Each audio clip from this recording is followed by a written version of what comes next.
Salut Fabrice, merci d'être à nouveau là pour parler de Odyssey, ton logiciel d'animation 2D dans Unreal. Donc il y a déjà une vidéo pour parler de ce que c'est, etc. Mais il y a eu du gros changement, notamment au niveau de sa distribution. Donc on va évoquer tout ça aujourd'hui en détail. C'est ça. Merci Benjamin. Du coup, c'est sympa de pouvoir refaire une deuxième vidéo avec les actus. Et puis, voilà, bonjour à tous, hein, tous les gens qui vont suivre la vidéo.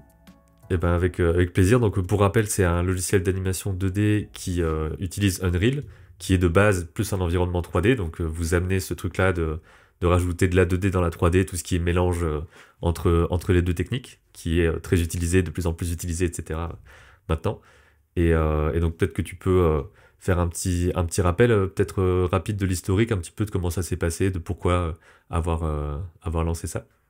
Alors, en fait, Proxinos, il est né c'était fin 2018, début 2019. Et puis, en fait, à l'époque, simplement, on se disait, mais tiens, il n'y a rien qui permet de faire de l'animation 2D, 3D un petit peu en même temps. Et puis, voilà, de fil en aiguille, on a construit des plugins pour Unreal et on a conçu le logiciel Odyssey, qui à l'origine était un logiciel standalone. Donc ça, c'est ce qui a été présenté la dernière fois dans la dernière vidéo. Donc il se vend à part, etc. Comme un autre type de logiciel, tous les logiciels qu'on connaît, quoi, qui sont externes, on va dire, qui sont uniques. C'est ça. Et donc là, en fait, on va passer à un complet changement de paradigme. C'est-à-dire qu'on passe à un logiciel qui est standalone, qui est payant, à quelque chose qui va devenir déjà gratuit, qui va devenir complètement open source et qui va redevenir en fait ce qui était un petit peu à l'origine, c'est-à-dire un plugin pour Unreal Engine. C'est-à-dire qu'il n'y a plus de version standalone. Euh, voilà, et ce sera disponible pour Windows et Mac. Et ça, je pense que c'est un des premiers gros trucs qu'on peut évoquer, c'est ce changement-là, parce que c'est vrai que on est dans la même situation on crée un nouveau logiciel qui n'existe pas avant, etc., entre Odyssey et Calipeg. Donc il y a plein de trucs où on tâtonne aussi au début, que ce soit au niveau design des interfaces, au niveau même stratégie de communication, tous les trucs là, et aussi le niveau tarification, ce genre de choses. Et c'est un truc qui est pas facile, quoi. Nous, on a changé les prix il y a pas très longtemps pour essayer de s'adapter un petit peu aux autres, euh, aux autres sur le marché. Et donc là, vous avez aussi eu cette réflexion-là, qui est pas facile aussi dans ce côté stratégie d'entreprise, quoi. Donc je sais pas si tu veux peut-être évoquer un petit peu ce truc-là. C'est Ouais, toujours complètement. difficile, quoi, de définir ça. En fait, on a eu la gratuité, c'est la résultante de plein de facteurs, en fait. Euh, L'open source aussi. C'est-à-dire qu'en fait, en ayant un logiciel standalone qui est très très proche d'Unreal, mais qui n'est pas Unreal, alors certes, on était compatible et tout, mais pour certaines structures, c'était super compliqué d'avoir les deux en même temps. Chaque fois, il fallait passer les assets d'un côté, de l'autre. Les interfaces n'étaient pas tout à fait les mêmes. Il y avait des tas de choses comme ça, en fait, qui pouvaient potentiellement bloquer. Les studios à Hollywood, les studios à Tokyo, etc., ils étaient assez embêtés. Ils voulaient, comme c'était un logiciel standalone, il était protégé par un système de protection. Donc, ils pouvaient pas aller éditer les choses dedans. Alors que dans Grid, tout est open source et tu peux tout modifier. Là, tu pouvais pas. Donc, l'open source, il s'imposait de plus en plus. Et bah, du coup, forcément, si tu passes open source, plus compliqué de faire payer les gens. Hmm. Et puis, bah voilà, il y a eu toute une réflexion qui a été faite, en fait, avec les gens d'Epic Games. Et puis, on a opté pour la gratuité.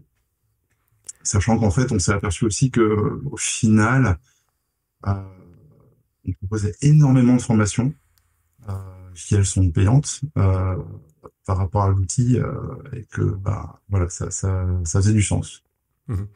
Bah, c'est vrai que sans rentrer dans les détails là-dessus, en gros, Epic est aussi une aide financière là-dessus pour que ça tienne, puisque ça fait entièrement partie de leur logiciel.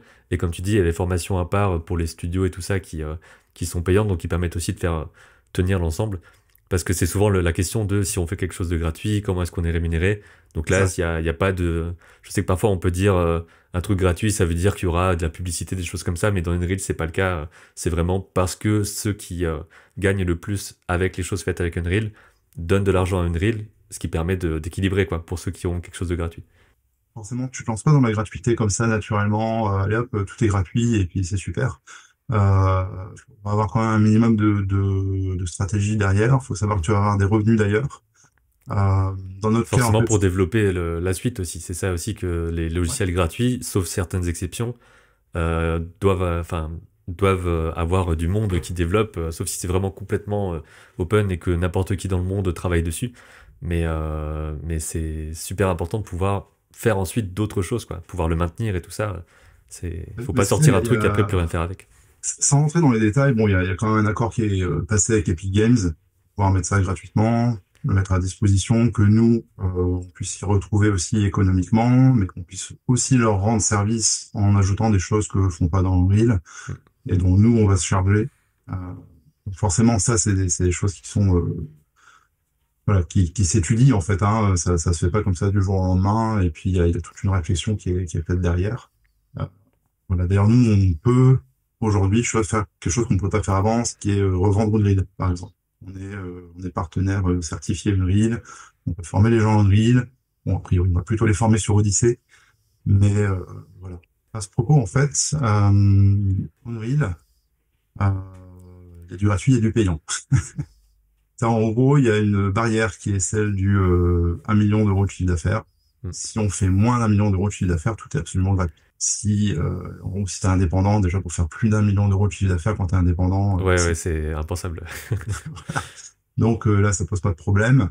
Tout ce qui est enseignant, institution académique, etc., c'est du gratuit. Donc toute cette catégorie d'utilisateurs potentiels de Odyssey, en fait, bah, ils ont rien à payer du tout. Et même petits studios, dans l'absolu, des petits studios, des collectifs, des choses comme ça, n'auront pas ces chiffres-là non plus, quoi. Là, c'est C'est ça. plutôt des studios plus gros, qui ont plus Exactement. aussi comment dire, qui font beaucoup plus de production, ou en tout cas des trucs qui coûtent beaucoup plus cher à la base et qui rapportent beaucoup plus. En fait, si tu veux, les gros studios qui vont dépasser le million de dollars en chiffre d'affaires, donc eux, ils doivent euh, voir pour avoir leur licence Unreal en fonction du nombre de postes, de la durée, etc. Donc ça, c'est des conditions qui sont présentées sur le site d'Epic Games, hein, c'est ce que tu vois là sur la slide. Mhm. Néanmoins, pour eux, en fait, il n'y a pas de surcoût à utiliser Odyssey. Voilà. Odyssey, il vient avec, quoi. Ouais. Donc ça fait que là, ça devient aussi quelque chose qui est beaucoup plus accessible, donc il va permettre de faire beaucoup plus aussi le côté apprentissage, apprendre avec. Je sais que moi, j'ai appris beaucoup de choses avec Blender, des choses gratuites, libres et tout ça. Donc ça ouvre aussi ce côté éducatif presque de l'animation 2D, 3D, parce que c'est des outils plus accessibles. En fait, actuellement, en gros, ce que ça veut dire, c'est que toutes les écoles de la planète peuvent avoir leur Unreal et leur Odyssey pour faire l'animation de l'ennemi, ou Mhm. du storyboard, ou des choses de ce type-là. En ayant aussi un support, quoi, parce que c'est aussi ça qui est important, c'est qu'il y a à la fois Epic derrière qui a un support pour Unreal, à la fois vous qui avez un support pour Odyssey, Ouais. et pas se baser, même si moi c'est un truc forcément qui me parle et tout ça, mais pas se baser que sur de la ressource gratuite de tout le monde partout, quoi. C'est aussi les, euh, les développeurs directement qui ont le côté support de ça. C'est ça, en fait, le support se fait directement avec les concepteurs Mhm. du plugin, donc ça c'est pratique. Les formations aussi, même s'il peut y avoir des gens complètement en dehors de Praxinos qui vont fournir la formation. Ça peut se faire, hein, on peut pas les en empêcher de toute façon. Mhm. Maintenant, la logique veut qu'on aille à la source, et puis voilà, nous on va s'efforcer de sortir plein de tutos, d'exemples, etc. On en verra certains aujourd'hui d'ailleurs, donc ça va Ouais. être sympa. Et pour parler un petit peu de ce que ça veut dire open source, parce que ça peut être des notions qui sont un peu floues. Le côté open source, est-ce que ça veut dire directement gratuit? Pas forcément. Est-ce que ça veut dire directement complètement libre? Pas forcément non plus. Donc on peut peut-être évoquer un petit peu ça. Alors en fait, l'open source, je vais reprendre un schéma que j'avais vu au RADI qui avait été présenté par Flavio Pérez. Alors je sais pas trop qui avait fait le schéma, mais euh, Donc le Radis, c'est un événement spécial pour les logiciels, en tout cas les technologies de l'animation, qui se passe à Angoulême chaque année, qui a une sorte de salon de pro là-dessus, quoi. effectivement, le RADI, c'est les rencontres animation, développement, innovation. Ça a lieu à la fin de l'année euh, sur Angoulême. Il y avait ce schéma qui avait été présenté dans la conférence sur le logiciel libre et open source. Et en fait, on voit que bon, d'un côté, tu as tout ce qui est logiciel libre qui est très connu, donc Blender, Krita, etc. Tu as les logiciels propriétaires dont les sources ne sont jamais dévoilées. Donc là, il y a vraiment des secrets de fabrication. On n'a pas du tout accès au code, donc ça va être Maya, Toon Boom, 3ds Max, Mm. enfin, on a plein. Et puis l'open source, en fait, c'est quelque chose qui est un petit peu plus vaste que le logiciel libre, puisque ben, on a accès aux sources aussi. Mais dans l'open source, il y a des choses qui sont payantes aussi parfois. Donc du coup, l'open source, il est un petit peu à cheval entre ce qui est propriétaire, euh, mais les sources sont ouvertes, c'est pas complètement libre non plus. Mm. Tu vois, Unreal, en fait, il est open source, mais dans certaines conditions d'utilisation, il va être payant. Ouais, ouais. Nous, on est un peu dans cette zone grise là, un petit peu entre deux. Le code source, il est ouvert. On ne fait pas payer Odyssey. Néanmoins, on peut pas non plus faire n'importe quoi avec le code d'Odyssey, quoi. Oui, donc on peut pas le modifier, le revendre derrière, faire des choses comme ça, quoi. Ouais. Alors en fait, Odyssey, comment il est soumis à la licence standard de Fab. Alors Fab, en fait, c'est le marketplace de Epic Games. C'est là où ils vendent tous leurs assets 3D. C'est là où ils vont vendre des animations de personnages 3D, des environnements, des plugins. Mm. Voilà. Et donc, je vais faire un petit résumé. Alors, ça n'a pas du tout valeur contractuelle, mais c'est pour un peu expliquer comment ça se passe. C'est-à-dire que tout ce qui est plugin sur Fab, si tu en fais l'acquisition, soit tu l'achètes ou soit tu le récupères et puis bon, c'est gratuit comme Odyssey. Tu peux t'en servir soit pour toi à titre perso ou soit dans un cadre commercial. Il n'y a pas de problème. Tu peux faire des jeux avec, tu peux faire de l'animation, de la visualisation, etc. Tu peux même modifier le plugin. Donc tu récupères son code source. Tu vas pouvoir éventuellement adapter s'il y a des trucs qui te plaisent pas, que tu veux changer, etc. Ça c'est pratique pour les studios. Euh, et puis en fait, les plugins, alors là c'est un petit peu subtil, mais parfois effectivement dans les projets finalisés, en fait, ils peuvent être un petit peu distribués. Si tu commences à faire un jeu vidéo avec Odyssey, bah, il va y avoir forcément avoir un petit bout de Odyssey qui va traîner quelque part dans Ah ton oui. jeu vidéo pour afficher les animations. T'as pas le Et dans le choix. jeu que tu vends, quoi. Donc officiellement, il est commercialisé en quelque sorte, quoi. Voilà. Euh, mais on va voir qu'il y a des limitations. C'est pas pour ça qu'on peut faire n'importe quoi. Voilà. Et puis le plugin, tu peux le partager avec tous les gens de ton studio. Voilà, si t'as un studio, bah, il n'y a pas de problème, tout le monde y a droit. En tout cas, dans le cas d'Odyssée, ça se passe comme ça. Mm. Mais par contre, voilà, il y a quelques limitations. C'est-à-dire que tu peux pas revendre l'intégralité du plugin. Tu peux pas le redistribuer comme ça à notre place. Tu peux pas, comment dire, aller le prendre puis aller le mettre ailleurs, hein. Ça, tu as pas le droit. Tu peux pas le mettre intégralement le code source dans ton jeu vidéo de Mm. Odyssey. Donc ça, c'est pas autorisé. Euh, voilà. Il y a, alors après, voilà, pour les gens qui sont vraiment hyper pointus sur tout ça, voilà, il y a un lien avec le détail du Ouais. contrat, etc. de Fab, hein. C'est un truc qui est standard pour tout ce qui est sur Fab. Mais voilà, ça détaille bien. On n'a pas le droit d'entraîner une IA avec, par exemple, du code de Odyssey. C'est pas autorisé. Euh, voilà.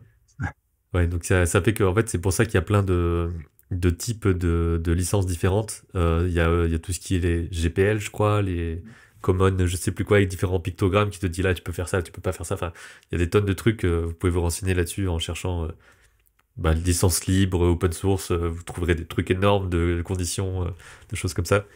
Parce que si on fait un outil, il faut définir un petit peu comment c'est. Par exemple, Calipeg est pas du tout open source. On a ce côté vouloir être multi-plateforme, et import-export au maximum, tout ça, mais pour autant, on n'a pas le source disponible. Donc il y a aussi un peu l'état d'esprit, on va dire, ouvert, versus le truc, la licence vraiment ouverte ou pas. Donc il y a plein de possibilités dans le spectre, on va dire, des licences. Oui, oui, il y a quelque chose où on s'est intéressé d'assez près. C'était ce qui était Creative Commons, Ouais, voilà, c'est ça. finalement voilà, qui est pas vraiment retenu, puisque finalement on a pris la licence Fab standard parce que c'était beaucoup plus pratique, ça correspondait à tous les standards d'Epic Games et puis comme ça tout le monde comprend comment ça marche. Mhm. Mais il y a des choses, l'une des plus restrictives qui est intéressante dans la Creative Commons. Alors on a fonctionné un temps autrefois avec du vieux code sur une bibliothèque avec cette Creative Commons où bah, si tu te sers du code, tu es obligé de créditer les gens qui ont bossé dessus, donc Praxinos. Euh, mais après, voilà, tu peux faire ce que tu veux chez toi, mais tu surtout pas le droit d'aller commencer à modifier, à faire des trucs. Enfin, tu peux modifier chez toi, mais tu peux pas aller produire ailleurs le code en disant, regardez, j'ai fait une version dérivée d'Odyssey, etc. et tout. Ah non, non, là, t'as pas le droit. Voilà. Ouais. À l'inverse, il y a des licences GPL, comme tu disais, ou alors tout est ouvert et puis tu peux tout modifier dans tous les sens, faire ce que tu veux. Voilà, je pense par exemple au niveau 2D à OpenToons sur ordinateur, où Ouais, quelqu'un l'a repris et a modifié des choses, fait un peu un skin en quelque sorte, et ça a donné Taoma 2D. ouais.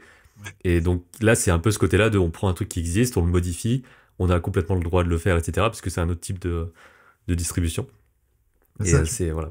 tu peux être source ouverte. et autoriser ou ne pas autoriser, par exemple, ce genre de procédé, quoi. C'est vraiment Et ça. il y a juste un truc que je sais pas si c'est rentré en compte dans votre façon de devenir open source, le côté vous pouvez voir que c'est clean à l'intérieur entre guillemets, parce que je sais que l'open source aussi permet ça de se dire il n'y a pas de choses bizarres qui se passent au niveau, même si là c'est pas le but d'Odyssey bien sûr ou des logiciels graphiques, mais on récupère des données en backdoor bizarres et tout ça. Il y a aussi ce côté-là dans l'open source, le fait que tout le monde peut vérifier si c'est bien éthique, on va dire, la façon dont c'est fait à l'intérieur. Je sais pas si c'est rentré en ligne de compte ou pas du tout ce côté-là, parce que il n'y a pas du tout ça à la base, ça prend pas de données, etc. Donc il y a moins ce côté-là. Ouais, bon, on n'a pas de technologie en IA, en fait, de notre côté. Donc, du coup, comment dire, voilà, le but, c'est pas d'aller récupérer des choses Mm. ailleurs et puis les digérer dans Odyssey, comme ça, n'importe comment. Ou alors, si on le fait, c'est qu'on a le droit de le faire, qu'on a passé un contrat ou ce genre de choses. Donc, mais effectivement, après, si quelqu'un n'est pas sûr, il se dit, tiens, comment ils ont fait là, etc., il peut aller vérifier. Ça, c'est tout à fait possible. C'est pour ça qu'il y a ce côté confiance un peu dans l'open source, où même si toi tu développes pas, tu te dis que vu que c'est ouvert, il y a assez de gens qui connaissent, qui ont pu aller regarder et confirmer, on va dire, que c'est ok, quoi. Ouais, de C'est toute pour façon, ça que c'est cool là-dessus. il y a toujours des trucs que même en open source, hein, que tu fais pas toi-même, je sais pas, genre, tu vois, compresser une image en JPEG ou faire un PNG ou des trucs comme ça, ou zipper quelque chose.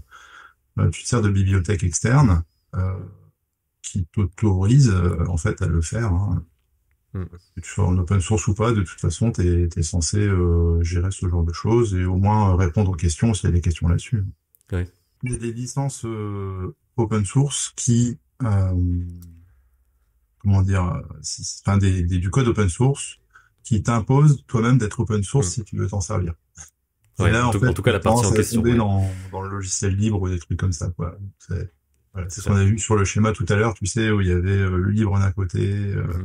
le propriétaire de l'autre. Bon, là, voilà, t'as vraiment des licences qui disent, OK, si t'es open source, si tu utilises du code open source à moi, alors tu deviens open source, et puis ça, c'est ce qu'on appelle les licences contaminantes, et puis voilà, donc là, Mm. faut faire attention à ça. Ouais. Et juste pour peut-être finir avec la partie open source et tout ça, l'intérêt d'avoir quelque chose d'ouvert et de modifiable, c'est justement le côté studio. Parce que quand on est en indé ou qu'on apprend, etc., on se dit, bah, le logiciel, il est là, il existe tel quel, et voilà. Et on comprend pas forcément le fait qu'il y a des studios qui vont vouloir rajouter un script pour faire quelque chose plus vite, automatiser des choses et qui ont besoin d'avoir accès à ce truc-là. Et c'est pour ça que c'est important pour un studio d'avoir, comme tu disais, cette partie personnalisation en fait, pour adapter aux besoins du studio. Tous les logiciels sont un petit peu modifiés, en tout cas ont des ajouts qui sont uniquement utilisés dans le studio. Et est-ce que tu as des exemples un petit peu, pas forcément de studio précis, mais de quel genre de choses on peut rajouter dans un studio quand on a besoin d'outils? Alors souvent, c'est un petit peu leur mayonnaise interne. Ouais. Et en fait, ce qui va les intéresser surtout, c'est que ton logiciel va pas disparaître. Sur des très très très grosses boîtes qui ont des animations, euh, parfois ils vont les rééditer ou les réexploiter, mais genre 10 ans après, tu vois. Mm. Et le logiciel, s'il n'existe plus, pas possible. Ouais. Et puis même des fois, s'il existe, en fait, le logiciel il a tellement évolué que tu peux plus rouvrir ce qui a été fait avant. Alors que quand tu récupères déjà tout le code source, en fait, et que tu l'as, ben tu peux remonter le temps Mm. puis tu peux aller récupérer les versions antérieures, quoi. Après, les studios, ce qui va les intéresser, effectivement, c'est d'adapter leur pipeline, de changer un petit peu l'API, parce qu'ils vont recevoir des fichiers de telle nature ou de telle nature. Et du coup, c'est beaucoup plus facile pour eux de faire communiquer leur logiciel en interne entre eux. Déjà rien que ça, c'est énorme pour un studio, parce que Ouais. c'est un gain de temps et d'énergie incroyable. Après, les studios, ils peuvent te demander d'améliorer des choses. Mm. Donc ils vont faire ce qui s'appelle une pull request, c'est-à-dire qu'ils vont t'envoyer du code et dire attends là regarde c'est pas terrible, il y a un bug et tout, tu veux pas modifier, corriger, améliorer, puis après c'est toi qui valide si tu le fais ou pas. Alors pour Et donner un après, ça exemple arrive de à tout le monde, quoi, au final. ouais oui oui, si tu as un exemple de ce genre de choses en fait, nous on a fait alors voilà là donc, je suis chez sur GitHub, c'est Mhm. une plateforme qui récupère du code. Je suis sur le GitHub de Epic Games et puis on a Eric chez nous qui a dit bah regardez voilà il y a des problèmes là les poignées pour ma timeline ça me gêne et tout j'aime pas trop alors il explique il dit voilà regardez j'aimerais bien avoir un truc où il n'y a pas de poignée sur le côté ça me gêne moins l'interface sera mieux etc. Ouais. Qu'est-ce qu'il a fait ben il a dit tiens regardons il a fourni du code. Voilà, il a fait un petit commit Il a dit, j'ai changé ces fichiers-là. Là, en rouge, t'as les lignes qui sautent. En vert, t'as les lignes qui sont rajoutées. Ta, ta, ta, ta, ta, ta, ta. Voilà. Et ce que tu peux voir, en fait, après, sur la page directement qui est là. Voilà, tu vois, il y a un petit label. Ça a été accepté. Mhm. Tu vois.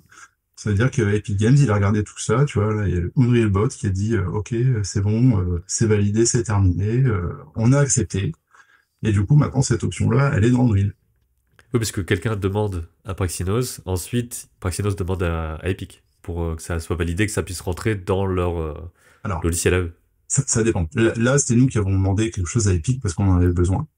Euh, après, au niveau des demandes, ça va dépendre si ça concerne purement Odyssey, ben on va le faire nous-mêmes en fait, on n'a Mhm. pas besoin d'Epic.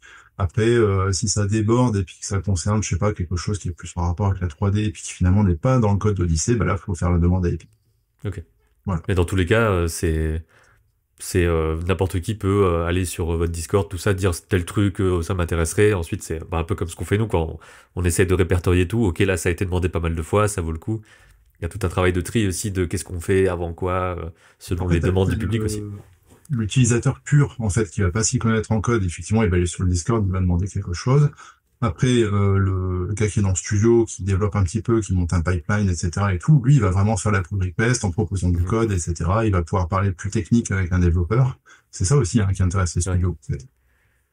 Ouais. Ah, voilà, c'était juste la petite parenthèse pour dire pourquoi est-ce que c'est important pour un studio de d'ajouter des choses en fait dans un outil parce qu'ils ont plein de trucs à lier les uns aux autres et tout, hein, qui sont pas forcément ouverts les autres aussi. Donc avoir un truc ouvert entre les deux, ça aide à fluidifier, on va dire. Faut se rendre compte que sur un seul film, il peut y avoir 10, 20 formats de fichiers différents, Mm.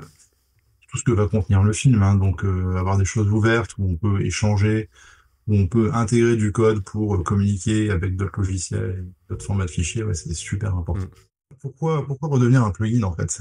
Ça, c'est une question qu'on a souvent. Parce que oui, c'est vrai que ça a commencé comme plugin pour du board et ensuite ça a évolué vers le standalone et c'est revenu vers le plugin.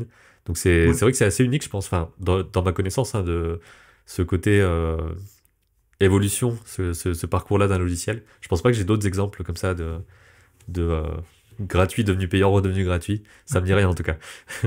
C'est une bonne question. C'est vrai, je me l'étais pas posé. Est-ce qu'il y a d'autres gens qui ont fait ça? Euh, Je pense que dans le côté graphique, animation, tout ça, c'est sûr que c'est pas arrivé. Après, pour le reste, je sais pas. En fait, au début, on faisait des choses qui étaient gratuites, du plugin de dessin, plugin de storyboard. Et puis, ce qui s'est avéré, c'est qu'on s'est dit, bon, bah, ok, il y a beaucoup de gens qui nous disent, ok, c'est bon, sortez un logiciel, on s'intéresse à ça, c'est cool et tout. Donc, on y est allé, on a suivi ce flux, cette mouvance, de se dire ça. Et puis après, on a commencé à présenter Odyssey standalone à plein de gens, à des tas de grosses boîtes. Et, tout le monde était content et tout, très bien. Et puis, ce qui s'est passé, c'est qu'on s'est retrouvé avec des entreprises qui nous ont dit, très bien, mais Hmm. nous, on voudrait faire aussi, c'est très bien vos animations, c'est super et tout, mais on voudrait faire du jeu vidéo. Et on voudrait, parce qu'aujourd'hui, on conçoit nos animes, nos films, et puis on conçoit le jeu vidéo en même temps, on veut tout faire en même temps. C'est ça. Et Parfois avec les mêmes Odyssey, assets aussi dans le même logiciel, quoi. c'est ça. Et en fait, le truc, c'est que Odyssey Standalone, on n'avait pas le droit de proposer Odyssey Standalone pour faire du jeu vidéo. Hmm. C'était contractuellement, on n'avait pas le droit, parce que sinon, en fait, Odyssey, il serait rentré en concurrence avec Unreal. Alors, il n'y a absolument aucun sens pour les gens d'Unreal, Ouais. enfin, les gens d'Epic Games, pardon, qui se dit, bah non, On on va pas va pas créer se notre mettre à propre bloquer, quoi. concurrent, ouais. Et donc, du coup, ben, c'est venu de là, et puis les entreprises qui étaient réellement, effectivement, prêtes à investir, en fait, financièrement dans Odyssey avaient toujours ce questionnement qui était de dire aussi, ouais, c'est pas bien pratique, du coup, on se retrouve avec deux logiciels. Quand je veux faire mon jeu vidéo, j'ai Unreal, quand je veux Hmm. faire mon anime, j'ai Odyssey, et puis à chaque fois, il faut synchroniser les deux, enfin, Ah, surtout que c'est basé sur la même chose, quoi. C'était ça aussi la dichotomie du truc. C'est littéralement Unreal avec autre chose au-dessus, mais pourtant c'est pas Unreal, quoi. voilà. Ouais. Et donc forcément, voilà, on s'est dit, attends, ça va pas. Et puis de notre côté, il faut voir que ça a amené une complexité vraiment très forte. C'est-à-dire que voir que quand tu sors un logiciel qui est propriétaire. Alors, bon, toi, pour Calipeg, tu as l'App Store. Maintenant, le Android Store, là. Disons que c'est simplifié par rapport à une boutique sur notre site. C'est un truc qu'on essaie d'éviter au maximum, quoi, d'avoir à gérer tous ces trucs-là et de se baser sur les stores. C'est pratique de ce côté-là. Bah, c'est ça, parce qu'en fait, on se rend pas compte, hein, quand on achète un logiciel, mais derrière, en fait, t'as quoi? T'as tout le logiciel qu'il faut protéger. Donc, t'as le système de protection qui, en plus, coûte assez cher généralement. Euh, il faut le mettre en place, c'est hyper technique. Il faut le connecter à ton site internet, il faut que tu aies des identifiants de connexion, que la personne aille sur le compte utilisateur, qu'elle récupère son numéro de licence, enfin son code de licence, qu'elle puisse le valider, le déployer sur toutes ses machines sur son réseau en fonction du nombre de licences qu'elle a acheté. Donc c'est déjà rien que ça, c'est énorme. Ça te prend un développeur facilement pendant 1 an, et encore le développeur il est expérimenté et il connaît bien le truc. Sinon ça prend vraiment hyper longtemps. Euh, et puis derrière aussi, ce qu'il y a, c'est l'aspect commercial. Il faut gérer les clients, les ventes, les devis. Euh, Il il faut va aller falloir prospecter beaucoup plus aussi, forcément. ouais. Et puis alors je sais pas comment ça passe sur l'App Store, tu vois, mais il y a la gestion des taxes aussi, tu vois. Quand t'es totalement dématérialisé et tout, il faut que ta boutique en ligne, elle valide l'achat, qu'elle lance la protection logicielle, qu'elle récupère les bonnes taxes Ouais. en fonction du pays. Enfin, on est 8. On a une personne qui s'est mis un patent là-dessus. Après, de temps en temps, il faut réfléchir avec les autres. Donc, tu prends aussi le temps chez les autres. Et encore, on a demandé un peu on a payé un peu de prestations aussi à des boîtes externes un petit peu pour nous aider parce qu'il y avait des choses qu'on avait carrément pas le temps de faire.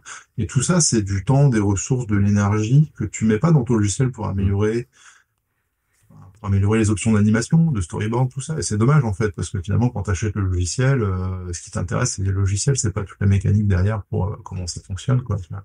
Ouais, c'est ça. Donc ça Et fait que là, il y a vraiment une grosse simplification c'est ça. de pas seulement de la façon de le vendre, mais aussi de tout ce qui entoure, quoi. Il n'y a pas besoin de le protéger, il n'y a pas besoin d'avoir un site, une boutique, etc.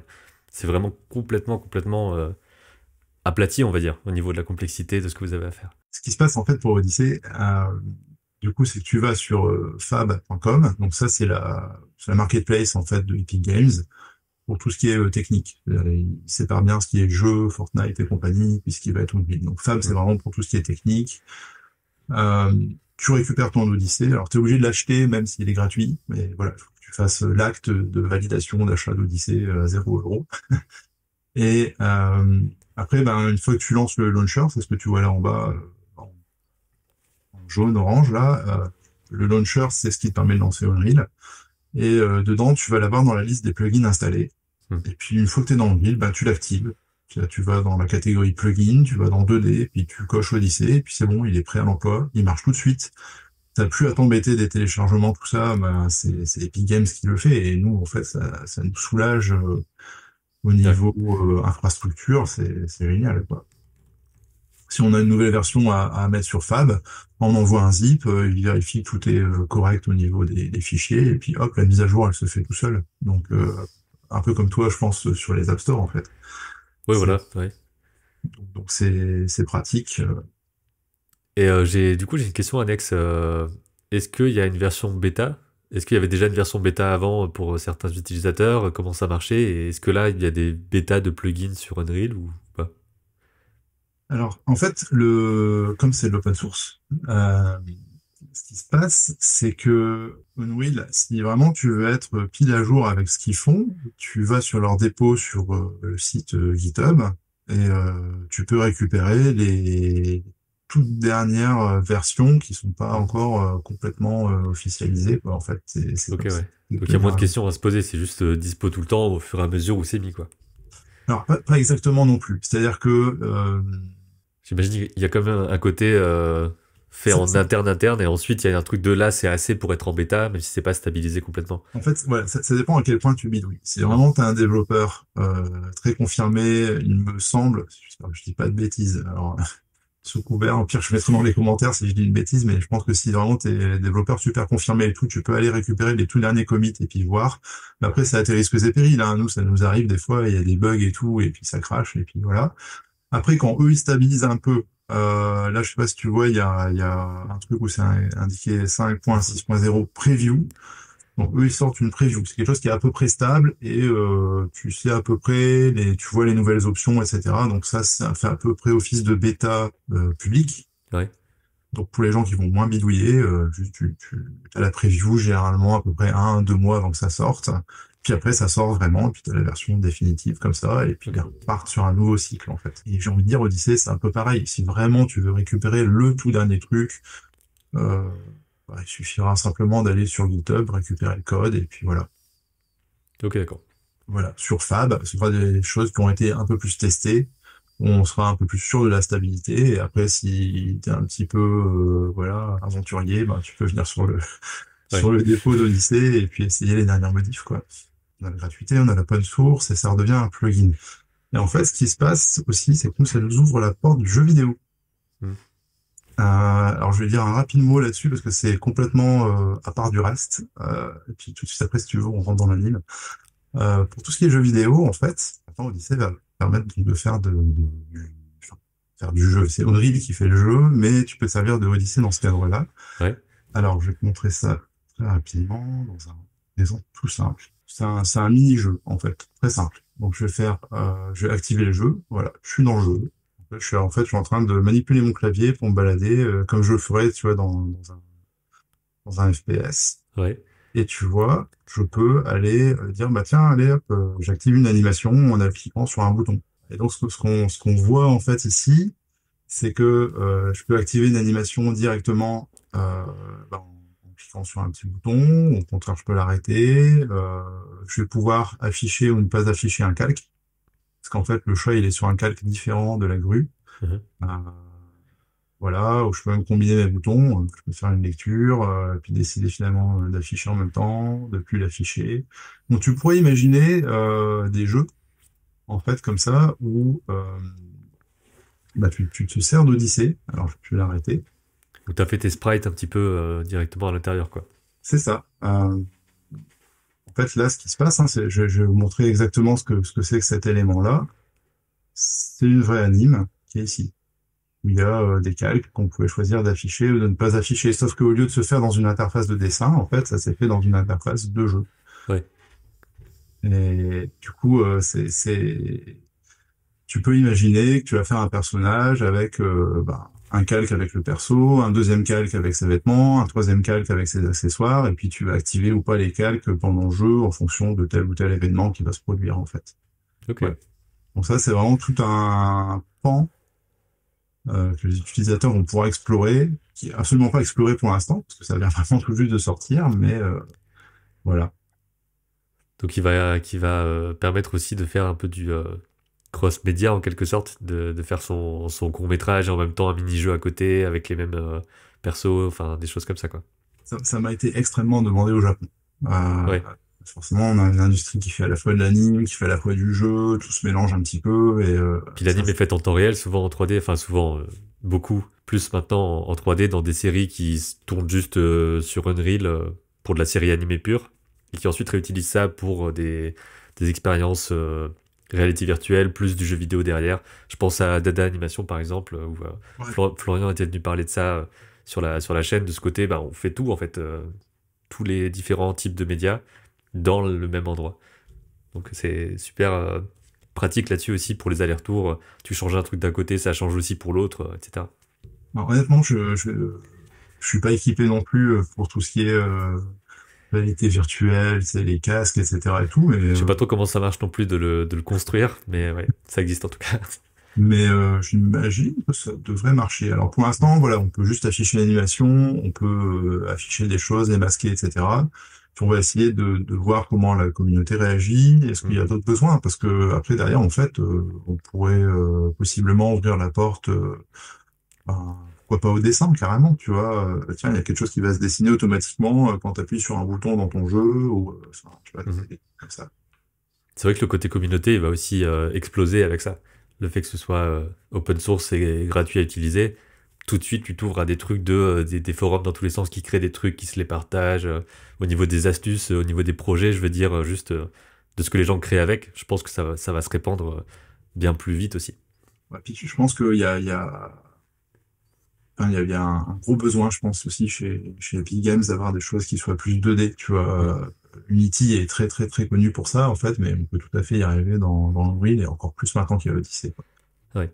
Du coup, l'anime, alors il y a plein de gens qui nous ont aidés à mettre tout ça en valeur et puis qui se sont servis d'Odyssey aussi. Voilà. Donc, les voici. Donc il y en a certains que tu connais. Hein. Je pense que Izu, tu l'avais déjà interviewé. Je sais pas sûr pour les autres. Non, Euh, pas pour l'instant. voilà. Donc ça, c'est juste les têtes d'affiche des comptes LinkedIn. Voilà. Si vous avez des questions à leur poser, si voilà, il y en a certains qui sont même disponibles pour des prestats. Voilà.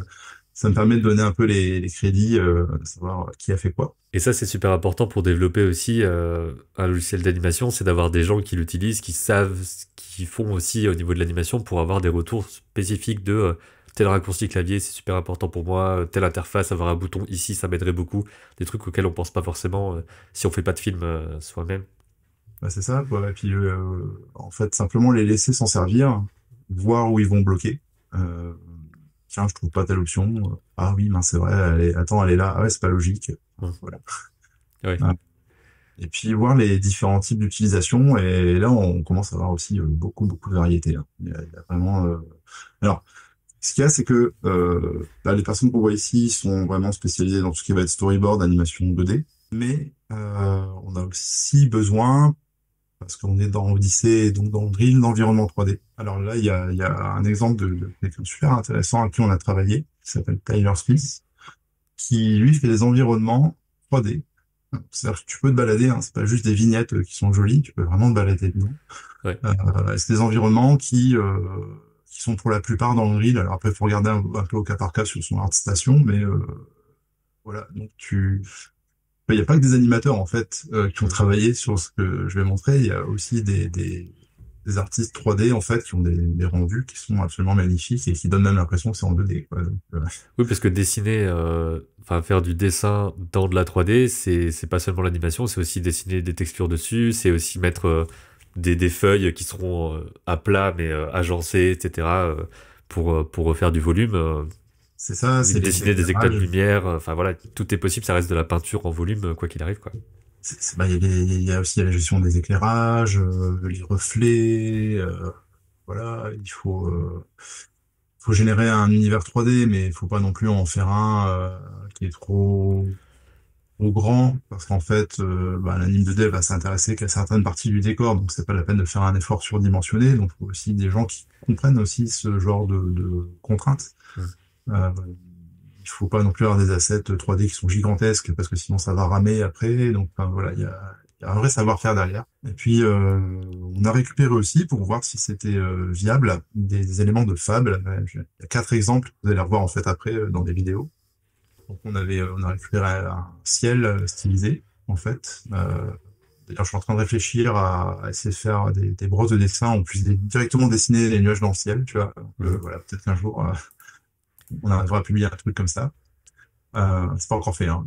C'est juste une réflexion du moment. Voilà, on a récupéré des assets stylisés, que ce soit des maisons, de la glace, enfin, il y a toutes sortes de choses. Ça nous crée des univers dans lesquels, en fait, les artistes 2D vont pouvoir s'éclater à faire leurs storyboards, leurs animes, etc. Quoi. Ouais. Voilà, alors ça, c'est Logan, qui est venu en stage chez nous et qui nous a fait sa grenouille Spider-Man. Donc, il a géré ses caméras lui-même. Donc ça a été fait en 2 semaines. Alors, des choses plus élaborées, là, je ne connais pas le temps de travail. C'est Randy Agostini, donc, qui a fait cette patineuse sur l'environnement, l'un des environnements qu'on a vu avant, justement, qui est l'environnement avec de la glace, etc. Et Mhm. puis, moi, j'avais un peu orbidouillé l'environnement pour placer les éléments, mettre le ciel un petit peu aussi. Et puis, bah, elle a fait toute l'animation 2D. Et puis la lumière affecte les parties 2D, etc. Ça, on l'avait aussi montré dans la vidéo qu'on avait faite C'est précédemment. ça. Après, effectivement, c'est le choix de l'utilisateur en fait de d'avoir en fait la lumière qui interagit ou qui n'interagit pas. Au contraire, c'est très très variable. Donc ça, c'est super beau. C'est Gemma Roberts qui est une animatrice en Angleterre, si je ne dis pas de bêtises, et qui nous a fait cette petite anime. Et il y a le côté aussi à quel point on harmonise la 2D et la 3D. Il y a des rendus où la 2D ressort vachement par rapport à la 3D, des rendus où la 2D est plus, on va dire, mixé avec la 3D parce que les décors sont beaucoup plus peints, beaucoup plus à plat parfois, etc. Mais où ça reste de la 3D. Donc après, ça reste des choix artistiques. Dans tous les cas, tout est possible, quoi. Parce que des fois, on me demande qu'est-ce qui est possible de faire dans tel ou tel outil. Si c'est de la 3D et de la 2D, tu peux juste faire tout ce que tu sais faire, quoi. Il n'y a pas de C'est ça. limitation stylistique. En fait, même dans la 3D, hein, t'as de la 3D hyper réaliste, et puis t'as de la 3D beaucoup plus dessin animé, comme tu vois là, en fait, quoi. Ouais. Et pendant que ces animations-là étaient faites, est-ce qu'il y avait des retours particuliers? Est-ce que vous avez eu un peu la progression de ces animations-là pour vous dire, ah bah tiens, là ça bloque, là il faut changer ça. Est-ce que ça a aidé un peu à l'amélioration aussi de Odyssey?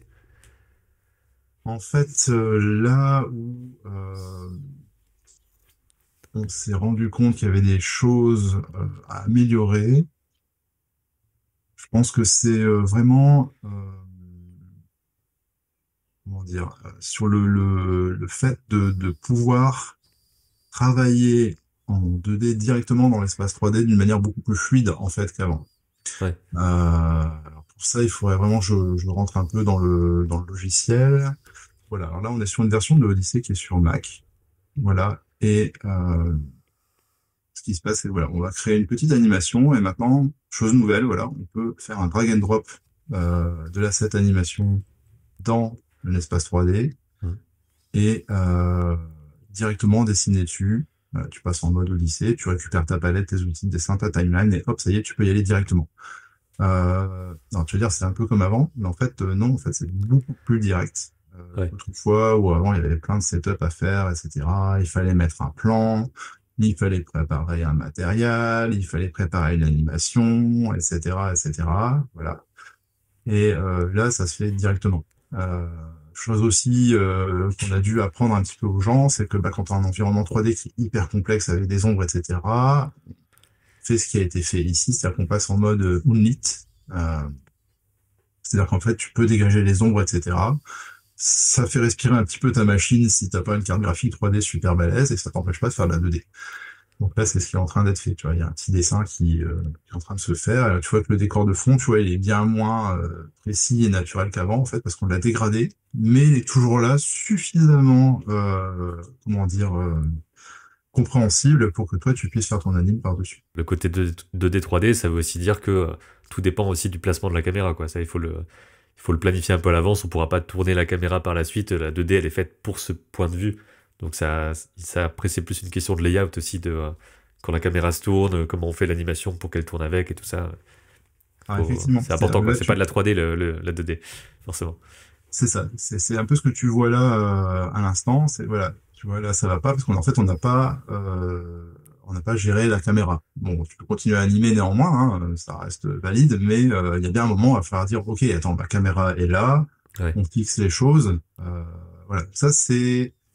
Alors paradoxalement, c'est quelque chose, je me suis dit, mince, ça risque de bloquer les gens et tout, de se dire, attends, faut placer la caméra et tout. Et en fait, finalement, les animateurs, ça les a pas trop gênés, tu vois. Ouais.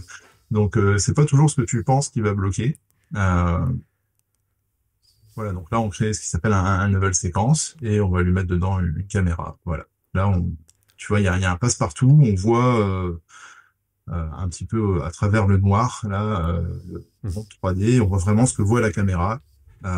Et finalement, bah, c'est des concepts en fait qui pour les animateurs, en tout cas ceux qu'on a rencontrés, au contraire, quoi, ils étaient hyper contents de pouvoir gérer ça, le cadrage, etc. Oui, les animateurs en fait finalement ne font pas que animer, quoi. Ils pensent aussi à tout en même temps. Du coup, Ouais. ça les perturbe pas du tout. Et ce qu'on a fait à la demande de plein de gens et qu'on va voir là très très bientôt, en fait, c'est que là actuellement, donc on est dans un séquenceur. Donc c'est-à-dire que dans la partie basse de l'écran, on voit ce que voit la caméra, on peut régler plein de choses, la distance focale, on peut régler l'ouverture de la caméra, etc. Et dans cet endroit qui, a priori, est réservé à la 3D, ce qu'on a réussi à faire et qui est vraiment nouveau et c'est extrêmement confortable quand on s'en sert, là, pour le coup, je l'ai fait aussi et c'est vraiment génial, c'est que tu peux avoir ta timeline d'animation qui va s'afficher. Mhm. Donc là, normalement, voilà, soit tu vois la timeline toute seule à part, soit tu la vois directement, en fait, en bas dans ton séquenceur 3D et puis tu peux commencer à dire, je vais rajouter des images, je vais voilà, rajouter des choses. Et ça te permet vraiment de synchroniser ta caméra, ton animation 2D, ton animation 3D éventuelle. Bon, là, il n'y en a pas, mais du coup, c'est extrêmement simple de prendre en main tout ça. Mhm. Voilà, tu peux afficher tes timelines. Alors là, un petit coup de zoom sur le séquenceur en bas, en fait, va permettre de bien afficher, en fait, les cellules. Voilà. On les voit là. Et de dire, bah, ok, telle image, je vais l'exposer plus ou moins, je vais rajouter des calques, etc. Et donc, du coup, tu as un environnement qui est unifié, en fait, pour travailler ta 2D, ta 3D, ton mouvement de caméra. Donc, t'as pas de surprise, en fait. T'es sûr que ce que tu fais, ça va être bon à la fin. Mhm. C'est pas, attends, t'aurais dû mettre l'animation là-bas, un petit peu plus sur la gauche, parce que ça va pas, on a changé l'axe de la caméra dans la 3D et tout et tout. Bah non, en fait, maintenant, les erreurs, elles se font plus. Ouais. Bah, du coup, ça fait un gain de temps assez incroyable, en fait, hein, sur des productions qui veulent mélanger la 2D et la 3D. En fait, c'est extrêmement pratique. Et pour comparer un petit peu avec le côté, ce qu'on peut avoir dans Blender par exemple, dans Blender c'est que du vecto, le Grease Pencil si je me trompe pas, ouais. Et là ça peut être ou du pixel ou du vecto. Et au niveau de la façon d'afficher les cellules, moi j'ai l'habitude d'appeler ça les feuilles dans Calipeg, mais la façon d'afficher nos dessins est pas la même parce que dans Blender c'est plus des petits losanges à la After Effects. Et c'est deux façons un peu de voir la timeline. Et ça peut être plus pratique d'avoir vraiment le côté, tu vois ta feuille, tu vois sa durée sous une forme de feuille, quoi. Donc ça peut être plus évident aussi à appréhender du côté 2D. Dans Blender, j'ai encore un peu de mal, j'aime bien l'utiliser pour la 2D, mais pour l'animation 2D complète, ben forcément, moi je préfère être sur iPad pour le côté, j'ai toutes mes feuilles, je vois la timeline plus clairement, plutôt qu'avec juste des petits points. Donc Bah, voilà, c'est vrai ça joue aussi que dans l'intérêt. ouais, pendant longtemps, en fait, et nous aussi d'ailleurs, hein, quand on a commencé avec Unreal, on avait des espèces de petits losanges pour dire il y a une image là, il y a une image là et tout, mais en fait, tu te représentes pas du tout visuellement ce que c'est, quoi. Ouais. Même s'il n'y C'est a pas de prévise à vraiment, l'intérieur, dans Calipeg, il n'y a pas toujours la prévise selon la taille que tu as, mais tu vois une feuille qui dure longtemps, et je trouve que c'est plus clair en fait de voir un long rectangle blanc, quoi, plutôt que juste une distance entre deux points. Enfin, après c'est peut-être personnel, mais niveau interface, ça me parle mieux. en fait, si, alors, je vais essayer de te prendre un exemple pour te montrer ça. C'est un projet qui est pas, enfin, qui a été fait avec les prémices d'Odyssée, qu'on a un petit peu réactualisé pour qu'il marche avec le Odyssey actuel. Euh, et voilà, t'as cette animation, donc qui est faite par Antoine Antin. Voilà. En fait, ce qui se passe, euh, pour rebondir sur ce que tu disais, c'est qu'effectivement, on peut voir, voilà, vraiment toutes les vignettes sont là à l'écran. Ouais. Donc, t'as une vraie conscience de la situation. Là, j'ai ma petite icône caméra qui va être allumée, donc ça veut dire que je vois le point de vue de la caméra. Si je la décoche, bah là, je suis en vue omnisciente, c'est-à-dire que je peux me balader absolument où je veux, je vois ma caméra, je vois les éléments du décor, je peux aller zoomer sur l'ours. Et c'est ça l'intérêt de la 2D dans la 3D, c'est qu'on fait des caméras multiplans bien plus claires visuellement. Parce que là, je fais du compositing sur After en ce moment, et même si c'est des trucs assez simples, c'est toujours un peu plus compliqué de se dire mes calques, je dois les mettre à une distance 3D, mais dans After, pour lui dire la parallaxe, elle va marcher comme ça, machin. Alors que là, que ce soit dans Odyssey, dans Blender, dans d'autres logiciels 3D, tu places tes plans, et t'as la distance réelle en fait. Et ça, c'est C'est beaucoup ça. plus simple à comprendre pour juste les gens qui veulent juste voir physiquement, comme si on avait une maquette de stop motion devant nous, quoi. Ah, c'est ça, en fait, hein, c'est vraiment, tu peux tourner complètement, hop, Mm. il est là. Tu vois Ouais, d'ailleurs qu'il y a il y a des côtés où rien ne s'affiche parce que bah, il y a rien à voir. Et ouais. du coup, ça t'informe. Tu peux prendre l'ours, ben, s'il te plaît pas à cet endroit-là, hop, tu peux aller le décaler ailleurs. Mm. Donc, tout ça se gère assez bien. Hein. Et pour la profondeur de champ, c'est trop bien d'étaler ces calques comme ça on se dit pas, lui il doit être plus flou parce qu'il est là, machin, on met juste une distance, et ensuite le flou il va être selon la focale, et voilà. Effectivement, tu peux régler ça. Et juste, j'imagine que ça existe aussi en français l'interface, là je vois que c'est en anglais. Alors oui, Ok. tout à fait. Je dis ça au cas où parce que pas qu'on se dise ah bah c'est qu'en anglais, etc. Oui, oui, tu vas dans les préférences éditeurs et tu peux changer la langue. Alors, il y a plein de langues. Alors, Odyssey n'est pas traduit dans toutes les langues. Unreal a vraiment beaucoup de langues, mais Après, l'animation 2D a des termes précis, techniques aussi, qui oui, font qu'on veut pas les traduire n'importe comment. Donc il y a aussi ce côté-là de faut voir comment ça se dit ailleurs dans l'animation, quoi. voilà, tu vois dans région et langue, voilà, Ouais, t'as tout un paquet, hein. Du ouais, c'est pas turc, mal. de l'espagnol, du russe, du polonais, du japonais. Tu peux tout adapter. Tu peux passer en français. Moi, je suis pas mal habitué à l'anglais, mais ouais, tu vois, fichier, modifier, fenêtre, outils, etc., etc., quoi. Voilà. Super. Après, les toutes dernières options sont peut-être pas forcément toujours traduites dans telle ou telle langue, mais on essaye de le faire un petit peu au fur et à mesure. Mhm. Et puis c'est là justement que les pull requests, tu vois, les gens qui veulent intervenir sur le code en disant tiens, vas-y, rajoute ça, rajoute tel trad, etc. Ça peut le faire. Justement, la communauté peut aider à traduire aussi. Ouais. Donc, en fait, t'as les deux aspects dans Odyssey. C'est-à-dire que tu as l'aspect vraiment purement 3D. Mhm. Ça, c'est l'environnement. Il est assez complexe. Il y a pas mal de choses. Il y a les arbres, etc. Alors, tu peux tout bouger, hein, c'est de la 3D. Tu peux changer la taille de tout ce que tu veux. Voilà, t'as les reflets là sur la glace et tout. T'as l'aspect purement 3D, t'as l'aspect purement 2D. Alors attends, ne me dis pas de bêtises, je crois que c'est animation. Voilà. Les vignettes se mettent en place. Voilà. Et voilà. Là, tu peux récupérer la patineuse qui est là. Et donc la personne qui l'a fait, elle l'a animé dans la 3D ou elle l'a animé ici et ensuite placé dans la 3D?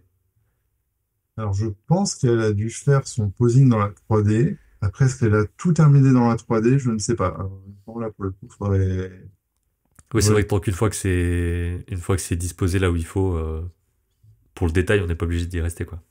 Ouais, c'est ça. Après, tout va dépendre déjà de ta machine, de l'interaction aussi avec l'environnement, tu vois. Mm. Je pense qu'il y a vraiment des moments où, à la limite, tu vois là, on voit pas les pieds. C'est pas gênant, tu peux l'animer dans la 2D. Quand tu vois que le visage, il n'y a pas de souci. Par contre, si je repasse ici et que je commence à regarder ce qui s'est passé, si je commence, voilà, tu vois, quand la patineuse, elle commence à vraiment aller sur le sol, Ouais. là, il faut quand même que tu saches où tu vas poser le pied, etc. Donc là, peut-être que tu alignes directement dans la 3D. Donc ça, après, c'est vraiment une question de choix et puis d'habitude, tu vois, parce que c'est pas forcément être super à l'aise. Enfin, c'est pas forcément facile d'être super à l'aise de Mm. dessiner dans un environnement 3D avec tout le décor autour. En fait, ça peut te parasiter pas mal, quoi. Après, t'as des options, hein. Tu peux simplifier le décor. Ouais. Et puis, dans ces cas-là, t'es tranquille. Ou alors, tu peux garder vraiment toutes les informations. Vraiment, je pense que ça va dépendre de la manière de travailler de chacun. Euh, voilà. Et puis, les animations, hein, c'est un peu ce que je t'avais déjà montré. Mais voilà, tout est quand même disponible. Si tu veux, tu peux simplement les déplier. Et voilà. Et en soi, j'imagine qu'il n'y a pas de limite de durée, de nombre de calques, de choses comme ça. C'est juste la machine qui va pouvoir plus ou moins le supporter. Il n'y a pas forcément de limite en nombre de calques de durée, etc. Bien entendu. Après, si tu fais des environnements, dans le grid, il faut voir qu'on peut faire des environnements qui prennent la taille d'une ville réelle, quoi. Donc forcément, quand tu commences à animer là-dedans, c'est un petit peu plus difficile. Il faut Ouais. un charte graphique qui suit. Mais après, en animation 2D, il y a pas trop de soucis, hein, ça se passe bien. Alors celui-là, honnêtement, je sais pas je crois que c'est juste de la HD. On va regarder vite fait. Celui-là, c'est de la HD, mais la petite fille et son chat, tu sais, là, pour le coup, il y avait carrément des plans qui étaient en 4K et ça passait, parce qu'il y a un gros dézoom à la fin. Ouais. Et là, tout ça, c'est animé en pixels plutôt. Alors là, ça a été animé en bitmap, mais effectivement, tu peux aller après travailler en vecto. Ok. Ce qui se passe ici, c'est tu as le Ciné Camera Actor. Donc c'est la caméra que tu utilises, qui doit être quelque part dans le monde. Alors je sais pas exactement où elle a été mise, mais voilà. Tu peux aller récupérer cette caméra. Là, je prends le point de vue de la caméra et je vois qu'il y a des composants à ma caméra. Donc tu vois, j'ai l'ouverture, j'ai la distance focale, je peux régler les choses manuellement ou pas. Et ben, il y a des clés un peu partout. Voilà. Ouais. Ça, c'est vraiment des vraies clés 3D. Et puis, tu peux aller regarder ce qui se passe, comment ces choses vont évoluer. Tu peux lui demander d'aller sortir les courbes, tu vois, pour voir, ah, tiens, allez, hop, il va se passer ça, ça va prendre telle valeur, modifier la courbe, etc. Donc là, tu retrouves vraiment les éléments d'un logiciel de 3D, mais avec toutes les capacités qu'il y a justement au niveau des caméras, et ça a été visiblement utilisé ici, ce qui n'était pas forcément le cas dans l'animation avec l'ours, quoi. Mais j'ai un chouette exemple de quelque chose qui est fait en vectoriel, donc c'est fait par Gary Gabriel, qui est en fait animateur sur son temps libre, hein. En fait, il est développeur chez nous à la base. Et il a animé ça. Et il me semble que tout le clean était fait en vecto. Donc là, c'est aussi un exemple de scène, on va dire, plus d'action. C'est ça. On voulait tester justement comment ça se comportait avec les caméras. Le Cyclope, en fait, tout au début, il y a un moment, il y a un focus qui est fait dessus, et du coup, les nuages, ils deviennent flous. Et c'est aussi un exemple de quelqu'un qui fait pas de l'animation au départ et qui s'essaye à l'animation avec les outils là, quoi. C'est aussi ça qui est bien que ça ouvre des portes, on va dire aussi. De se Oui, dire, bon, bah, allez, je développe un outil, je vais aussi faire des trucs à l'intérieur. c'est toujours bien, hein. Je pense que comment d'avoir un peu de connaissance métier pour situer le contexte. Gabriel, il est développeur chez nous. Donc lui, voilà, il fait plus. Mais sur son temps libre, il aime bien l'animation. Il serait pas là non plus comme ça par hasard. Et voilà, il anime à titre perso. Et donc, il se sert d'Odyssée. Donc, ça te permet d'avoir à la fois quelqu'un qui a les deux casquettes, c'est-à-dire qui va un petit peu animer et qui a cette fibre de savoir un petit peu ce qui va l'intéresser ou pas comme outil, ou comment les améliorer, et puis cette fibre technique aussi de l'autre côté. Mm. Et il a pu se lancer un peu là-dedans, assez naturellement. Alors le décor, c'est pas de lui, hein, c'est un décor de Tyler Smith qu'on a vu tout à l'heure, là où il y avait une page ArtStation. Ouais. Mais voilà, il a placé ses plans, son personnage. Alors, il me semble d'ailleurs qu'au départ, pour te dire, sur ce truc-là, on était parti, il me semble que Gary, il avait tout animé en 2D pur et dur, et seulement après, en fait, on a fait l'intégration dans la 3D, quoi. Ah, ok. Euh, donc, pour te dire, vraiment, on est parti un peu comme ça, à l'arrache, sans trop se poser de questions, et finalement, voilà, on a séparé les calques et compagnie, le cadrage a été refait, enfin, il y a eu beaucoup de choses comme ça. Hop, ouf. À la base, il me semble que quasiment tout était sur la même anime, quoi. Ouais. Donc, bah, il a fallu séparer les calques, les remettre dans la 3D, et bah, malgré tout, le résultat est quand même assez intéressant, hein. Ouais. Il y a des trucs vraiment où, tu vois, là, la caméra, elle fait un tour à 180 degrés, quoi. Ouais. Parce on voit le personnage, et après, on passe dans son dos. Donc, il y a clairement un mouvement de caméra là-dessus. C'est ça que ça nous permet, la 3D, c'est de faire des mouvements de caméra un petit peu ambitieux, quoi. Ah, c'est clair. Donc après, bon voilà, ça s'anticipe au storyboard. Il faut un petit peu quand même, voilà, partir faire une anime 2D puis après se dire ah, on va mettre tous les mots en caméra.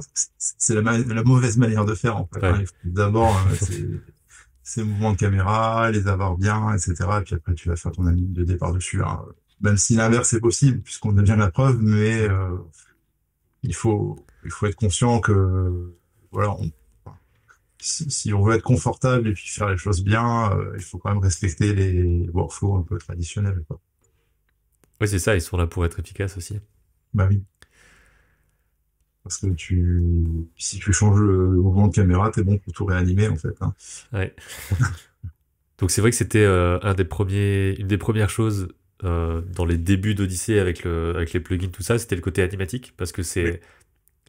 c'est peut-être historiquement le premier truc qui a eu la 2D et la 3D, je pense aux animatiques de films, genre les animatiques de chez Pixar début années 2000, tout ça, où c'était fait avec des plans à plat mais placés dans un espace 3D, je sais pas trop avec quel logiciel ils faisaient ça, et qui donnait ce côté très dynamique tout de suite, en prévision de la 3D.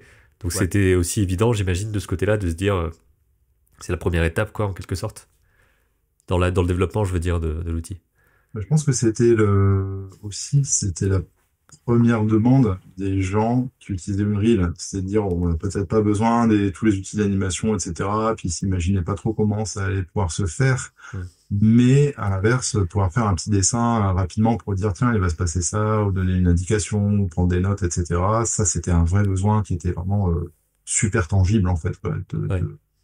de pouvoir faire des dessins. Donc, à partir du moment où tu fais quelques dessins, bah, tu fais très très vite en fait un animatique. Et seulement après, en fait, tu viens sur l'animation. C'est pour ça que ça commence par le storyboard. Finalement, c'est comme un vrai film, hein. Mhm. Ouais, c'est ça, Quand on réfléchit, il y a un espace en plus 3D réel et tout, et puis tu construis tout. C'est pour ça que le storyboard, je trouve que c'est un des parties les plus marrantes, on va dire, entre guillemets, t'essayes des trucs, que tu bouges dans tous les sens, tu places tes caméras, enfin, c'est le truc que je trouve le plus ludique dans l'animation, de ouais. mon côté en tout cas.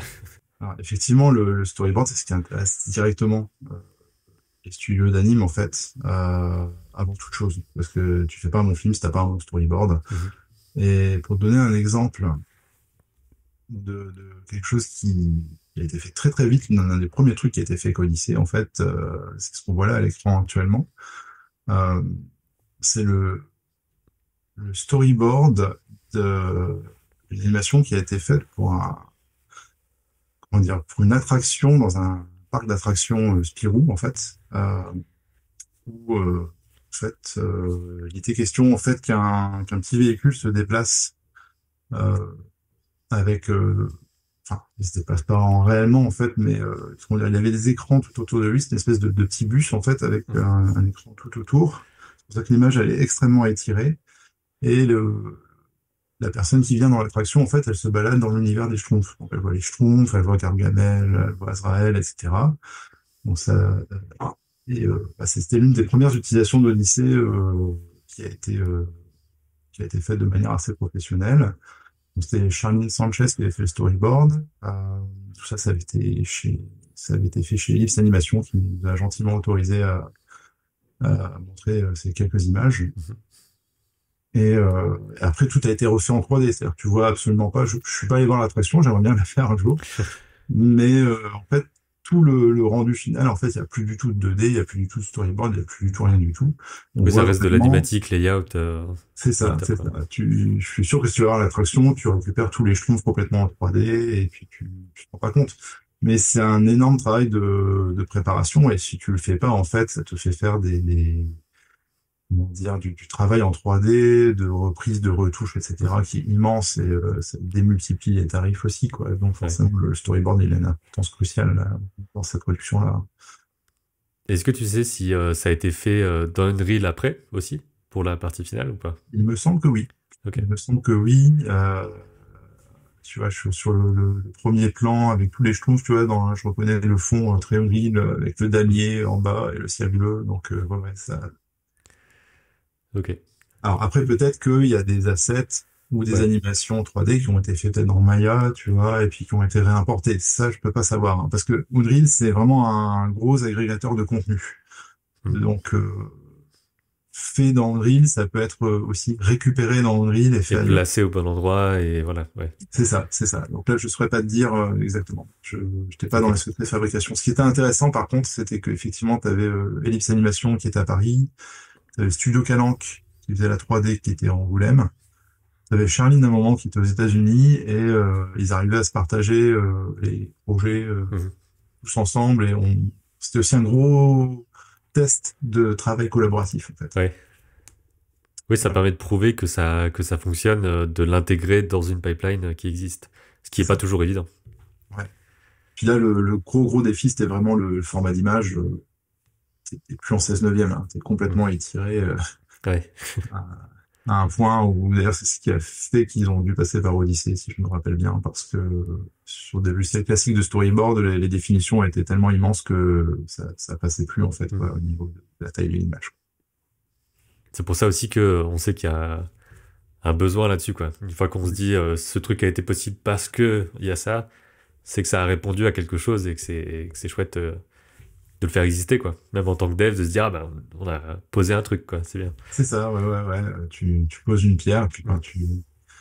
faut voir quoi. Tu présentes un outil, les gens ils ils s'en servent pas, ils le détournent. Enfin, c'est assez rigolo des fois, hein. Ah ouais, ouais, c'est ça.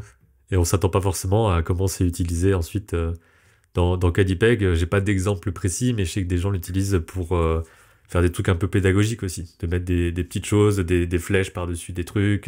Tu vois, ce côté un peu, pas, un peu d'animation, mais c'est plus les trucs, tu vois, les trucs un peu d'entreprise où il y a des petites choses qui bougent un peu, quoi. où c'est pas vraiment des persos animés. Bah, c'est utilisé un petit peu pour ça aussi. Donc c'est intéressant de se dire, tiens, on s'attendait pas trop à ça, mais finalement, oui, t'as des calques transfo, tu peux dessiner, ben, ça peut devenir ça, quoi, même pour des gens qui dessinent pas à la base et qui essayent d'avoir un truc un peu marrant visuellement à montrer, quoi. Ouais, c'est ça. Puis après, t'as les gens qui veulent aller plus loin. Euh, Mm. je vais reprendre, l'exemple. Alors, ça, c'est le travail de Antoine Antin. Donc, il avait récupéré une map sur Marketplace, pareil, et puis des personnages tout simples, tu vois, en 3D, là, que tu vois. Donc, ça, vraiment, on est à la limite de Minecraft, là, sur les Ouais. bonhommes. Mais voilà, lui, pour lui, bon, voilà, le storyboard, en fait, vous voyez comme ça, il le voit déjà quasiment comme un animatique, Mhm. avec ce qu'on, je sais plus comment on dit en français, mais en anglais, c'est ce qu'on appelle les placeholders, tu vois, c'est les emplacements, en fait, pour les personnages, etc., pour que ce soit correct, et puis après, seulement après, c'est mis à redessiner dessus. Ouais. Oui, donc tu fais d'abord un layout 3D et ensuite tu vas aller dessiner au-dessus pour ajouter le côté expressivité, posing plus poussé, etc. Exactement. D'où le fait que c'est important quand on fait. Bon, après, ça fait que tous les métiers se mélangent et tout ça, mais les gens qui font du storyboard, c'est cool aussi de savoir utiliser un peu la 3D, de savoir manier un petit peu ces questions de volume de caméra. Donc finalement, les storyboard artistes et les layout artistes se mélangent un petit peu, quoi. Ce qui peut être compliqué dans des productions où finalement on va demander à une personne de faire tout un truc, alors qu'avant c'était juste du board à plat. Mais en même temps, il y a un côté exaltant de se dire, tu maîtrises vraiment une mise en scène beaucoup plus concrète, en fait. Effectivement, alors, c'était un point qu'on nous avait soulevé, tu fais bien de le dire, c'est vrai que du coup, il y a une forme de fusion entre les gens qui font le board et l'animatique, et ça peut poser des problèmes en fait, parce que du coup, après, c'est des questions de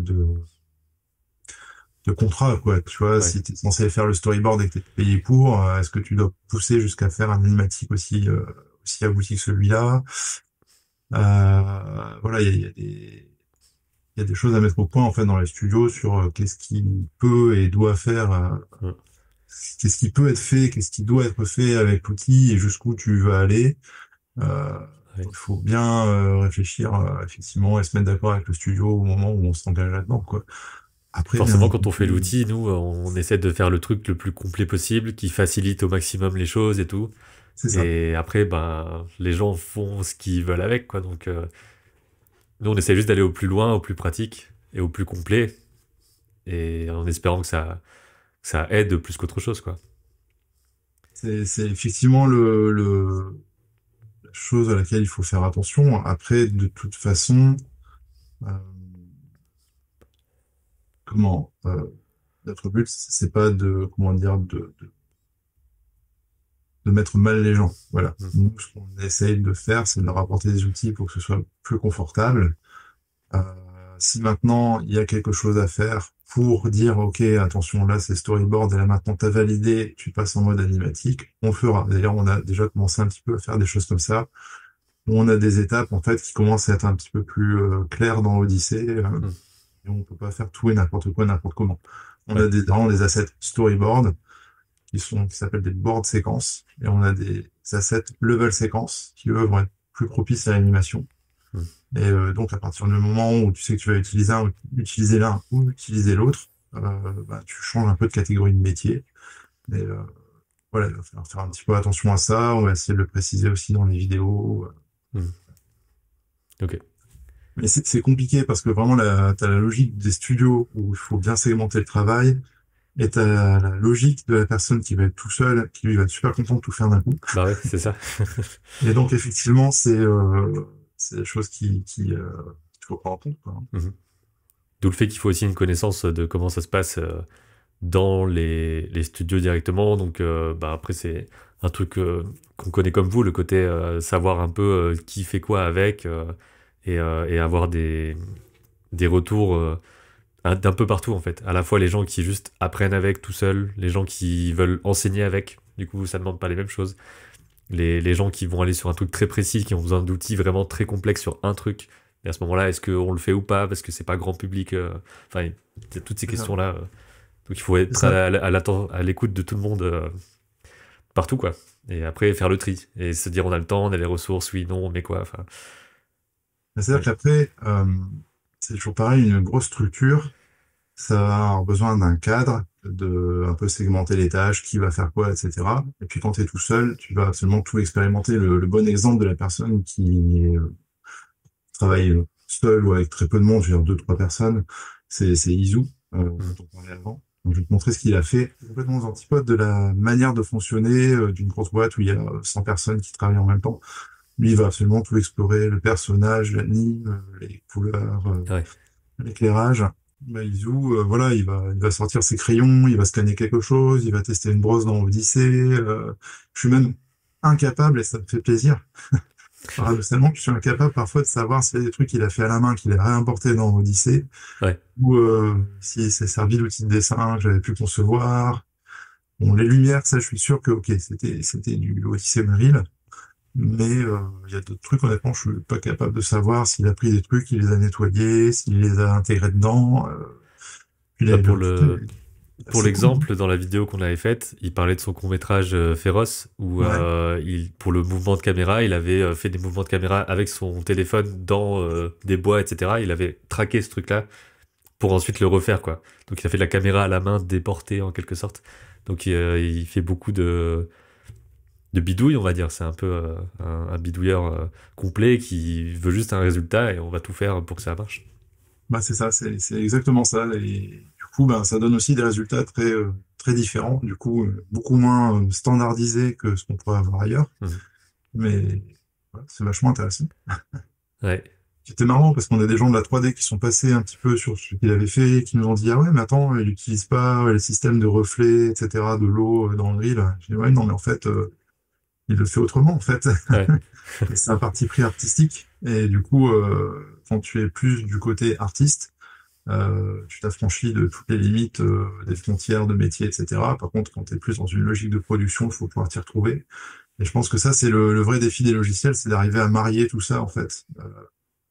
Et puis, production, où vraiment, c'est partout, puis la logique artistique, où on peut complètement se lâcher. Et quand on arrive à faire les deux en même temps, c'est généralement là que c'est cool quand tu le vois au cinéma, quoi. C'est clair. Et quand nous, qui sommes dans l'industrie, on sait pas exactement comment ça a été fait. On se dit, attends, mais ce Ah ouais. rendu-là, c'est quoi? Ça m'est arrivé hein, une paire de fois aussi dans ma vie de dire, purée, attends, ils ont fait ça? Et comment ils ont fait? Attends, Ouais, avec le logiciel, ah bon? Ouais, ça c'est cool. Ça c'est vraiment c'est le moment où la chose elle t'a complètement échappé des mains. C'est toujours ce que je dis, c'est quand ça t'échappe des mains, c'est le moment où tu commences à en être fier en fait parce que les gens ils ont fait complètement autre chose et voilà. bah ouais, T'as lâché le truc et voilà, ça vit sa vie tout seul quoi. c'est ça. Donc là en fait on est dans le là, pour quelque chose qui est plus standard en fait en animation. Euh, euh, on va dire de l'anime entre guillemets un peu plus traditionnel où effectivement bah voilà tu passes ta caméra et puis t'as l'anime 2D qui se joue. Hop. Mhm. Là, le chat il va descendre, hein, il tombe un petit peu vite là, mais hop, le voilà.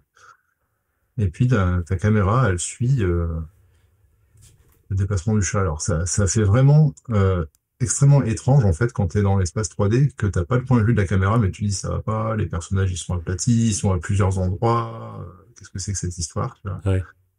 Mais une fois justement que tu prends le cadre, tout devient complètement cohérent. Et là, par exemple, il y a eu le choix de pas mettre l'ombre du perso dans l'espace 3D. Effectivement, alors les ombres, il y a des ombres qui sont faites pour les bâtiments, et pour le chat, voilà, tu as une petite ombre en fait comme ça qui est très légère. Ah ouais, je l'avais pas vu. Voilà. Mais après, le problème là, c'est aussi c'est que je suis en train de streamer. Ouais, ouais. En même temps, je me sers d'Unreal. Enfin voilà, j'ai plusieurs projets ouverts et tout. Donc tu vois déjà la qualité du fond, elle s'est dégradée. Donc forcément à l'ombre, tu la voyais pas. Mhm. Mais si tu repasses à la vidéo que je t'ai montré tout à l'heure en même temps, on la voit bien en fait. Ouais. Mais, voilà. Hop. En tout cas, Et c'est agréable quoi. d'ailleurs, question annexe pour finir avec le côté le côté Odyssey, interface, tout ça, est-ce qu'il y a des fichiers d'exemple qui sont dispo? Est-ce que vous mettez à disposition certains plans pour dire voilà comment ça marche à l'intérieur? Le projet, en fait, avec l'ours, tu sais, de Antoine Antin, là, qui est dans l'effet multiplan, l'ours sur le lac, celui-là, il va être fourni. Ok, Il sera pas fourni dans Odyssey directement, je sais pas, peut-être on va mettre un lien ou ce genre de choses, mais on l'avait déjà fourni autrefois. ouais, Donc, je pense que celui-là, ça va le faire. Mais oui, oui, on va essayer d'en fournir. Après, ce qui est compliqué, par exemple, dans le cadre, c'est, par exemple, ici, c'est-à-dire que l'environnement, tu vois, bah, il est dérivé d'un asset qui se trouve sur Fab et qui est vendu. Donc, je peux pas ah vraiment oui, donner cet environnement. Tu vois. ouais, Je l'ai hyper modifié, j'ai fait plein de trucs dedans et tout, c'est cool, mais je peux pas le redonner tel quel. Donc, du coup, ça me limite un petit peu dans ce que je peux proposer aux gens. ouais, Après, voilà, nous on est toujours ouvert s'il faut faire une démonstration, une présentation, etc. Il n'y a pas de souci, quoi. Voilà. Mais on essaiera quand même de fournir quelques exemples relativement simples. mhm, Mais il y a un gros travail hein, sur l'environnement. Chaque bâtiment, il a ses textures, etc. ouais. S'amuser, faut bouger, faire plein de choses, rentrer dedans, regarder comment ils ont fait les effets pour les tuiles, où se trouve le soleil et compagnie. Enfin, Mhm. faudrait voir. Peut-être qu'un jour on travaillera avec un artiste 3D, puis on se mettra d'accord pour fournir l'environnement, plus éventuellement une animation dessus. De toute Ouais, façon, pour avoir un truc 100% à vous, quoi. ouais, voilà, qu'on puisse complètement partager. Parce que c'est vrai que souvent, voilà, on peut pas tout faire en fait. Ouais. Pour une personne, tout faire entièrement, c'est assez conséquent. Mais bon, voilà, c'est normal aussi, hein, parce qu'il y a vraiment plein de métiers en fait Mhm. finalement. En plus, Bah, trop bien. Je sais pas si tu as une dernière chose que tu voulais dire, un truc que tu veux indiquer aux gens qui veulent le prendre. Déjà, il y aura tous les liens en dessous, évidemment, pour récupérer tout Non. ça et se renseigner. Si vous allez sur le site web de Praxinos, vous pouvez en fait retrouver tout ce qui est lien vers notre Discord. C'est encore là qu'on est le plus joignable. N'hésitez pas à venir, demander un créneau pour avoir une présentation, une démo, s'il y a des points qu'il faut éclaircir. Mhm. S'il y a l'un des projets que j'ai montré là, sur lesquels vous voulez qu'on approfondisse, qu'on regarde comment c'est fait, c'est vraiment tout à fait possible en fait. C'est juste que ça demande un petit temps de préparation. Donc nous, on vous dit ça, on se cale un rendez-vous une heure ou deux, et puis on va regarder ce que ça colle avec vos projets ou pas. Après, au-delà de ça, nous, on va être extrêmement présents sur tous les événements type Fest, puisque ça s'adresse aux gens qui connaissent déjà Mobile, et puis il y a un bon paquet de gens qui veulent effectivement se servir d'Odyssée pour faire du board, etc. Si vous voulez nous rencontrer, on sera aussi au Festival d'Ottawa, forcément les festivals d'Annecy. Euh, il y aura probablement la CTF au Japon au début de Ouais. l'année 2026. Le radis, je ne sais pas si on présentera quelque chose ou pas, mais Ça dépend toujours de est-ce qu'on a une innovation à montrer, parce que c'est très, il faut avoir un vrai nouveau truc. On se pose toujours la question aussi de ça, on le présente pas au radis. voilà, c'est ça. Est-ce que c'est vraiment un vrai nouveau truc où ils vont se dire oui, ça vaut le coup d'avoir une présentation? Ils ont une Ça. ligne éditoriale qui est la leur, donc après on décide pas. Maintenant, voilà, on passe open source, donc peut-être que s'il y a des conférences sur l'open source, on pourra peut-être détailler un peu plus comment les choses se sont faites et puis comment ça a évolué, puisque ça vient de passer open source. Alors peut-être que d'ici le mois de novembre, il va y avoir plein de trucs Mhm. qui seront produits dont on pourra parler. Ouais. Voilà, en tout cas, c'est vraiment ouvert à tous, que vous soyez indépendant, vous voulez découvrir, vous soyez studio, voilà. Étudiants aussi, des gens qui veulent s'essayer à ça et qui apprennent au début, quoi. Voilà, exactement. Donc voilà, vous êtes les bienvenus, et puis on vous attend. Voilà. Et bah trop bien, je mettrai les liens vers tout ça et puis bah, on se retrouvera peut-être dans une autre vidéo pour parler d'autres choses un jour. Il y aura toujours des trucs à dire, je pense. Ça marche. Merci. Merci Benjamin.